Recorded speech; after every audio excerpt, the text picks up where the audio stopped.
Hi guys, പുതിയൊരു വീഡിയോയിലേക്ക് സ്വാഗതം. ഇപ്പോൾ പറയണ്ടല്ലോ, ഫസ്റ്റ് ഓർഡർ നമ്മൾ സ്ഥിരം സ്പോട്ടിൽ നിന്നാണ് കിട്ടിയിരിക്കുന്നത്, ഗണേഷ് ഭവനിൽ നിന്ന്. അവിടെ നേരെ എടുത്ത് കൊണ്ടു കൊടുത്തു. ശേഷം പിന്നെ അവിടെ തന്നെ വന്നു ഞാൻ, കാരണം അവിടെ രാവിലെ കുറച്ച് ഓർഡർ കിട്ടാറുണ്ട്. അങ്ങനെ അവിടെ തന്നെ കുറേ ഓർഡർ കിട്ടി. അതിന് ശേഷം ഓർഡർ കിട്ടി തുടങ്ങിയത് പാളയത്തു നിന്നായിരുന്നു. പാളയത്ത് നമ്മളെ രുചി ബേക്കറിയിൽ നിന്നും മദർ വെജ് പ്ലാസയിൽ നിന്നൊക്കെ ആയിരുന്നു കിട്ടിക്കൊണ്ടിരുന്നത്. പിന്നെയും തിരിച്ച് ഞാൻ ഗണേഷ് ഭവനിൽ വരേണ്ടി വന്നു. എനിക്ക് ഇവിടുന്ന് പിന്നെ അടിച്ചിട്ടുണ്ടായിരുന്നു. അങ്ങനെ അതെടുത്തുകൊണ്ട് കൊടുത്തു. പിന്നെ നേരെ എന്നെ പട്ടത്തോട്ട് അടിച്ചു വിട്ടു. പട്ടത്ത് സാധനം കൊടുത്തിട്ട് മക്ഡൊണാൾഡ്സിൽ നിന്നായിരുന്നു പിന്നെ സാധനങ്ങൾ കിട്ടി തുടങ്ങി. ഒരു സാധനം അവിടെ നിന്നായിരുന്നു. പിന്നെ തിരിച്ചു വന്നതിന് ശേഷം പിന്നെ എന്നെ പട്ടഭാഗത്തേക്കാണ് പറഞ്ഞു വിട്ടത്. പട്ടത്തുള്ള ഗരം മസാല എന്നായിരുന്നു പിന്നെ സാധനം കിട്ടിയത്. അവിടെ നിന്ന് നേരെ വഴുതക്കാട്. പിന്നെ അതിനുശേഷം സാധനങ്ങൾ കിട്ടി തുടങ്ങിയത് വഴുതക്കാടും ശാസ്തമംഗലത്തും എന്നൊക്കെ ആയിരുന്നു. അവിടെ നിന്ന് എടുക്കുക പേയാട്, തിരുമല, പൂജപ്പുര ആ ഭാഗത്തോട്ടായിരുന്നു കേട്ടോ.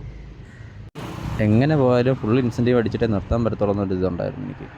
ഫുൾ ഇൻസെൻറ്റീവ് അടിക്കുക മാത്രമല്ല, ഞാൻ ടാർഗറ്റ് വെച്ചിട്ടുണ്ടായിരുന്നു. ആ ടാർഗറ്റ് എനിക്ക് കംപ്ലീറ്റ് ചെയ്യണമായിരുന്നു. അങ്ങനെ ഏകദേശം അതെല്ലാം കംപ്ലീറ്റ് ചെയ്തു. അങ്ങനെ ഇന്നത്തെ ടോട്ടൽ ഏണിങ്സ് എന്ന് പറയുന്നത് 1411. അതിൻ്റെ കൂടെ ഫുൾ ഇൻസെൻറ്റീവ് കൂടെ ചേർത്ത് 650 കൂടെ ചേർത്ത് 2061 രൂപ എനിക്ക് കിട്ടി. കൂടാതെ ഫ്ലോട്ടിങ് ക്യാഷ് എന്ന് പറയുന്നത് 0 ആയിരുന്നു. ഞാൻ അടച്ചായിരുന്നു കേട്ടോ. അപ്പോൾ ഇനി ബാക്കിയുള്ളത് നാളത്തേക്കാണ്.